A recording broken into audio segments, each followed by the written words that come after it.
Isang tugon na broodcock natin na Jaguar Roundhead. Lugon siya. Pero magaling to.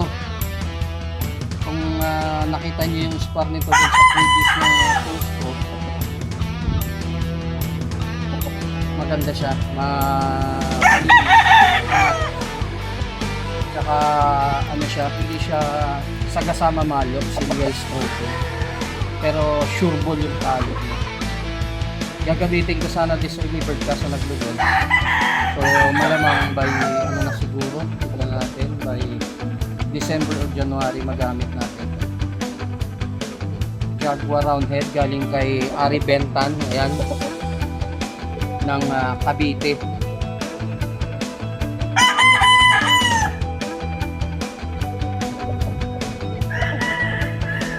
Next naman natin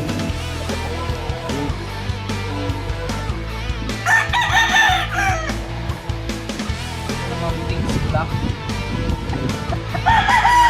Ito yung Bates Black natin na nakuha natin kay Cap RR Lacson ng Blue Diamond Game Farm.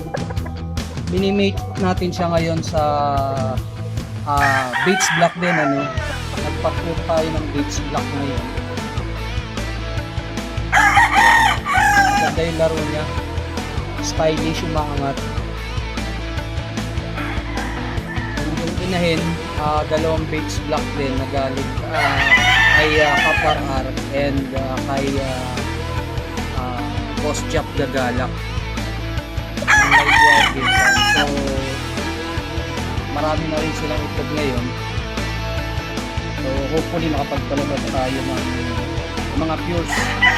And sa mga gustong mag-acquire ng line nito ay pwede tayo mag-release ng day old, pwede ring mag-release tayo ng mga month old siguro. Yan yung Bates Black.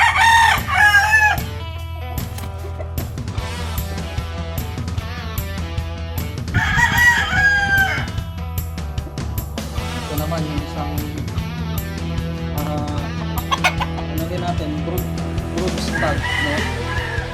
Ginagamit. Ito yung galing kay Engineer Jacob. Medyo matapang ito. Namamalo.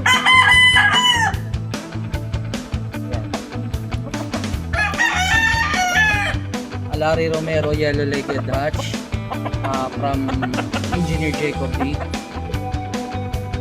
ng AJ Red Crown Game Farm.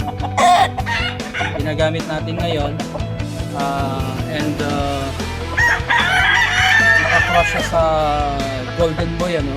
Golden Boy na sweater. So tignan natin yung mga out niya, mga offspring niya itong early bird pang battle cross.